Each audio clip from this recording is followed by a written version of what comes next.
Hello बच्चों, तो आप सभी का स्वागत है हिंदी साहित्य के इतिहास के पार्ट 4 में। इससे पहले हमने हिंदी साहित्य को कवर किया था और उसमें जो है 3 पार्ट हमने बना दिए थे। पहले मैंने आपको एक बेसिक अंडरस्टैंडिंग और जो है आदिकाल के बारे में पढ़ाया था। दूसरे वाले पार्ट में मैंने आपको रीतिकाल के बारे भक्ति काल के बारे में पढ़ाया था और तीसरे वाले पार्ट में मैंने आपको पढ़ाया रीतिकाल और साथ में आपको भारतेंदु हरिश्चंद्र युग या फिर भारतेंदु युग के बारे में मैंने पढ़ाया था। और आज का जो वीडियो होने वाला है वो है आपका पार्ट 4 में।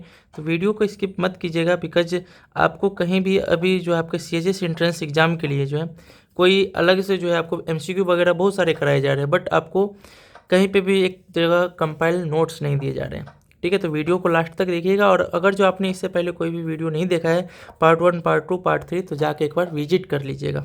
ठीक है, चलिए वीडियो को स्टार्ट करते हैं। और आज हम लोग देखने वाले हैं द्विवेदी युग। जो इसका टाइम जो है आपका ये आधुनिक काल के अंतर्गत आता है। आधुनिक काल के अंतर्गत मैंने बताया था आपको भारतेंदु युग आता है, द्विवेदी युग आता है, छायावादी युग आता है और छायावादोत्तर युग आता है। तो आज हम लोग देखने वाले हैं द्विवेदी युग, जिसका टाइम जो है आपका 1900 ईस्वी से लेकर 1918 ईस्वी तक माना जाता है। अब यहाँ पे सबसे बड़ा क्वेश्चन आता है, जो ये किसके नाम पे जो है द्विवेदी युग पड़ा है। तो आप थोड़ा सा जानते होंगे हिंदी में रचनाकार के बारे में। एक है महावीर प्रसाद द्विवेदी और एक है आपके हजारी प्रसाद द्विवेदी। और ये जो द्विवेदी युग है ये महावीर प्रसाद द्विवेदी के नाम पे जो है ये द्विवेदी युग पड़ा है और ये आपका 1900 से लेकर 1918 तक पड़ा है। अगर जो हम बात करें इसी युग में जो आप हिंदी की जो भी वास्तविक विकास जो अगर देखा जाए हिंदी कहानियों का, तो वो इसी काल में हुआ द्विवेदी युग। इसमें एक फेमस जो है रचनाकार जिनका नाम है बालकृष्ण भट्ट। क्या नाम है? नहीं, बालकृष्ण भट्ट नहीं, चंद्रधर शर्मा गुलेरी। चंद्रधर शर्मा गुलेरी, उनकी एक रचना है उसने कहा था। आप ये पढ़े होंगे, अगर जो आप बिहार बोर्ड के स्टूडेंट होंगे तो आपको क्लास 12th में ये कहानी मिलेगी, उसने कहा था।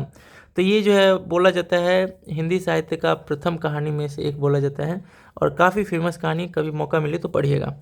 तो वही बात है, यहाँ पे हिंदी कहानियों का वास्तविक विकास इसी काल द्विवेदी युग से माना जाता है। इंपॉर्टेंट मार्क करेंगे। उसके बाद जो है आपका इसमें प्रमुख कवि कौन कौन से हैं उसका मैंने एक लिस्ट दे दिया है।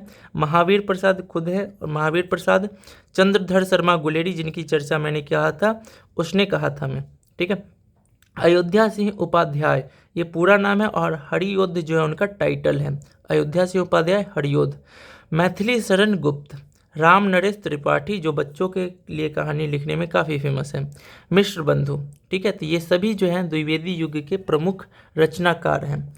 अब बात किया जाए इनकी रचनाएं क्या है और इनके रचनाकार कौन है और उनकी रचनाएं क्या है। तो सबसे पहले हम लोग देखेंगे महावीर प्रसाद द्विवेदी की रचना। तो महावीर प्रसाद द्विवेदी की रचना है काव्य मंजूषा और नागरी। तो नागरी का नाम याद रखेंगे।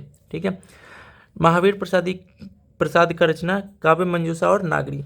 अयोध्या सिंह उपाध्याय हरियोध का रचना है प्रिय प्रवास, जो कि आपके एग्जाम में पूछा भी गया है, और चोखे चोपदे। ठीक है, ये 2 रचनाएं उनकी ध्यान रखिएगा। अगला है मैथिली शरण गुप्त की रचना। इसमें आपका साकेत पूछा जा चुका है, भारत भारती भी पूछा जा चुका है, पंचवटी ये अभी पूछा नहीं गया है, जयद्रथ वध और यशोधरा। ये 5 रचनाएं किनकी? मैथिली शरण गुप्त की। ठीक है, अगला है आपके पास राम नरेश त्रिपाठी। इनका रचना क्या है? पथिक। ठीक है, पथिक रचना है किनका? राम नरेश त्रिपाठी का। तो ये द्विवेदी युग से जो भी थे आपको मैंने यहाँ पे बता दिया है। ठीक है, ये मच्छर क्यों आ रहा है?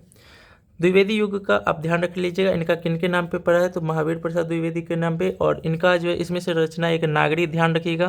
प्रिय प्रवास अयोध्या सिंह उपाध्याय का रचना, मैथिली शरण गुप्त का साकेत और भारत भारती। ठीक है, अब आगे बढ़ते हैं और आगे ये द्विवेदी युग के बाद आता है छायावादी युग।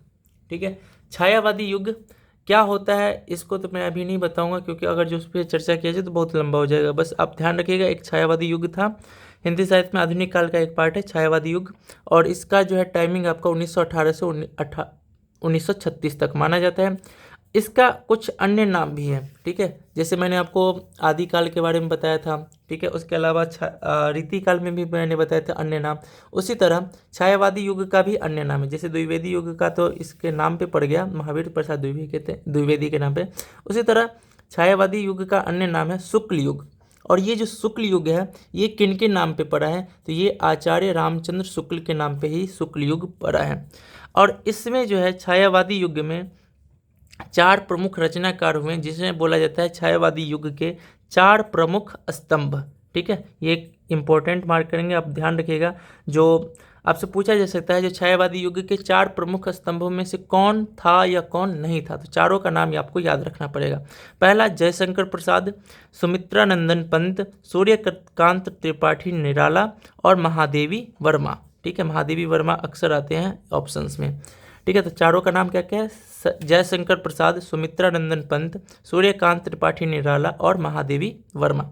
अगला इसमें जो है प्रमुख रचना एवं रचनाकार से आपसे क्वेश्चन पूछे जाते हैं। तो प्रमुख रचनाकार इसमें कौन है? तो ये जो चारों स्तंभ में मैंने बताया क्या क्या, तो जयशंकर प्रसाद, सुमित्रानंदन पंत, सूर्यकांत त्रिपाठी निराला और महादेवी वर्मा, ये चारों स्तंभ। इसके अलावा आचार्य रामचंद्र शुक्ल और हजारी प्रसाद द्विवेदी।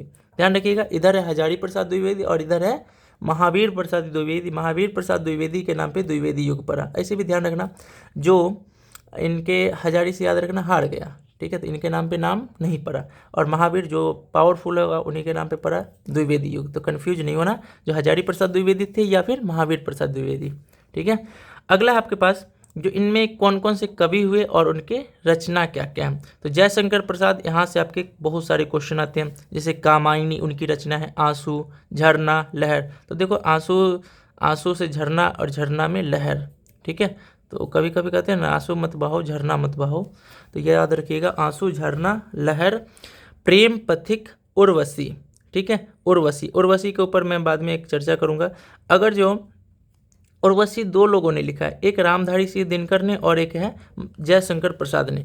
तो मैंने यहाँ पे ये बताना है, जो अगर जो यहाँ पे आपका रामधारी सिंह दिनकर भी ऑप्शन में दिख गए और महावीर प्रसाद के जयशंकर प्रसाद भी दिखे, तो आपको ऑप्शन ए में लगाना है, क्योंकि ये रामधारी सिंह दिनकर को फोकस किया जाता है। ठीक है, तो ऑप्शन दोनों में अगर दोनों का नाम ऐसे नहीं आएगा, अगर आता है तो आप रामधारी सिंह दिनकर को प्रेफरेंस देंगे और उसके बाद जो है जयशंकर प्रसाद को। उसके बाद सूर्यकांत त्रिपाठी निराला की बात करें तो इनकी रचना है अनामिका और कुकुरमुत्ता। ठीक है, ये दोनों रचनाएं किनकी है? सूर्यकांत त्रिपाठी निराला की। और महादेवी वर्मा का जो है ये रचना यामा, ये काफ़ी फेमस है और इसे कई बार आपके एग्जाम में पूछा गया है। उसके अलावा है रश्मि अतीत के चलचित्र। सुमित्रानंदन पंत की रचनाएं हैं लोकायतन, चिदम्बरा, कला एवं बूढ़ा चांद। ठीक है, ये जो है इनकी सुमित्रानंदन पंत की रचनाएं हैं। तो ये हो गया छायावादी युग का, इसका अन्य नाम क्या है, इसके अलावा इनके प्रमुख रचनाकार कौन है, 4 प्रमुख स्तंभ क्या हैं। ठीक है, अब आगे आते हैं हम लोग छायावादोत्तर युग या शुक्लोत्तर युग, यानी शुक्ल के बाद का युग, शुक्लोत्तर युग। और इसमें जो है आपके कई जो है डिवीजन फिर से हैं, प्रगतिवादी, प्रयोगवादी, नई कविता और नवगीत। तो इन सब को जो है हम लोग देखेंगे अगले वीडियो में। तो अगले वीडियो में बने रहिएगा। और यहाँ तक हम लोग पार्ट 1, पार्ट 2, पार्ट 3, पार्ट 4 करके पढ़ा है। अब हम लोग इसे कंप्लीट कर लेंगे पार्ट 5 में। ठीक है, तो आप यदि पार्ट 1, 2, 3 नहीं देखे हैं तो जाके एक बार देख लीजिएगा। ठीक है, और हम लोग मिलेंगे अगले पार्ट में जो कि होगा पार्ट 5, और उसमें हम लोग छायावादोत्तर युग की चर्चा कर लेंगे। और इसको समाप्त होने के बाद मैं आपको कुछ जो है PYQ कंपाइल करके लिख के दे दूंगा, जो आप देख सकते हैं क्वेश्चन आपसे किस तरह के पूछे जाते हैं PYQ में, जो वही रचना एवं रचनाकार, इसके अलावा जो भी है कुछ प्रमुख पंक्तियाँ हैं, पंक्तियाँ के रचनाकार कौन हैं, इसके अलावा जो कुछ फेमस कथन है उनके रचनाकार कौन है। तो इन सभी बातों को हम लोग देख लेंगे अगले वीडियो में। ठीक है, तब तक वीडियो में बने रहिएगा। सभी को tata bye bye, Radhe Radhe.